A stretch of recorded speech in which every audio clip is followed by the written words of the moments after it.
Hey, what's up? Today I wanted to talk to you about what's killing your gas mileage and what you can do about it. First up, we're going to talk about your driving habits. So, first off is being aggressive while you're driving. You're slamming on the accelerator, you're hitting the brakes hard, and then you're speeding on the freeway or around town unnecessarily and wasting a whole bunch of fuel. What you can do about that is plan ahead to make sure that you're not running late, and then you're calm, cool, and collected. Then the other thing you can do about it is if you are running late, just accept it. That no matter how much speeding you're doing, you're not making up that much time to get to your place on time. So just accept it and be calm, cool, and collected while you're driving.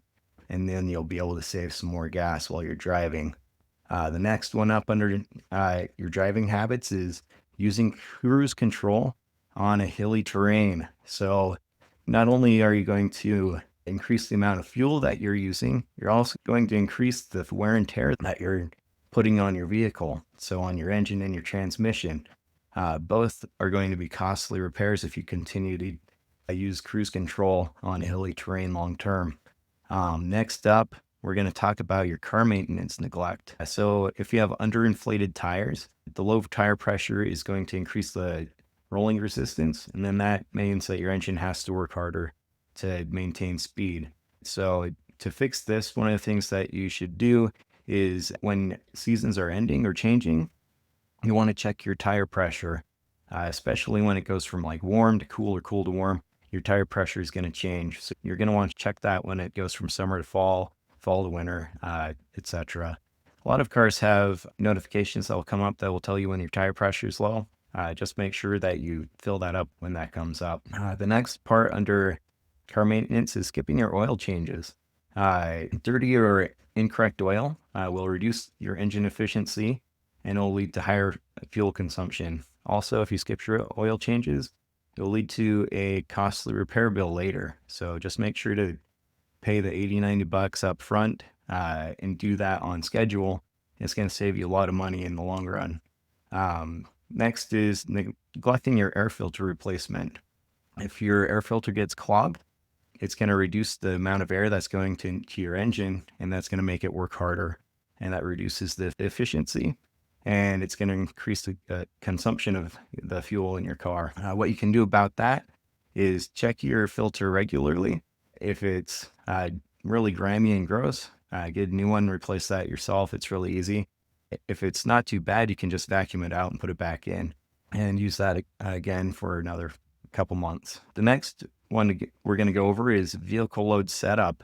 So if you're carrying excess weight in the car, so let's say you got the hockey gear in the back, or maybe you've got the 2x4s or something that's heavy in your vehicle and you just haven't unloaded it yet, every 100 pounds can actually reduce your gas mileage by about 1%. So if you're carrying around excess things in your vehicle, it's just going to reduce that fuel efficiency for you. The next one is, see, a lot of this is people using a roof rack or like a cargo box, but they actually aren't using it for like a trip or going snowboarding or biking. It's just sitting there on the car.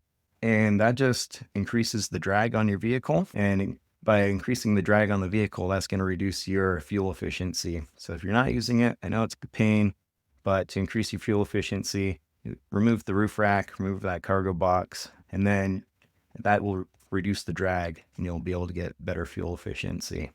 Next up is the fuel choices and your engine use. So using the wrong type of fuel. So if you're using lower octane fuel than recommended, this is going to reduce your fuel efficiency and your engine performance. To fix this, when you go to fill up with gas, a lot of vehicles, if you open up your gas tank, it's going to say right on there that what the minimum octane level is. So whether that's 85, 87, if you have a luxury vehicle, you're probably going to be using 91, but you can check in there. If it's not listed there, you can check your car manual, or you can do a quick Google search and find the minimum octane level for your vehicle. Just make sure to use that so that you can maintain the fuel efficiency, but also engine performance. Then the next one and last one on the list is neglecting your fuel system cleaning. Over time, deposits are going to collect in the fuel injectors or the combustion chamber, and that's going to reduce efficiency. You can get like fuel system cleaning at like Napa Auto Parts or any of your auto parts stores, and you just put that in there when you fill up with a tank of gas, and then that will run through when you're driving your vehicle and just help remove those deposits from your fuel injectors in your combustion chamber. All right. If these tips and solutions helped you out, let me know which one of these is affecting your gas mileage and which one you might implement to increase your fuel efficiency. Let me know that down in the comments. My name is Eric Young. I hope you have a great rest of your day.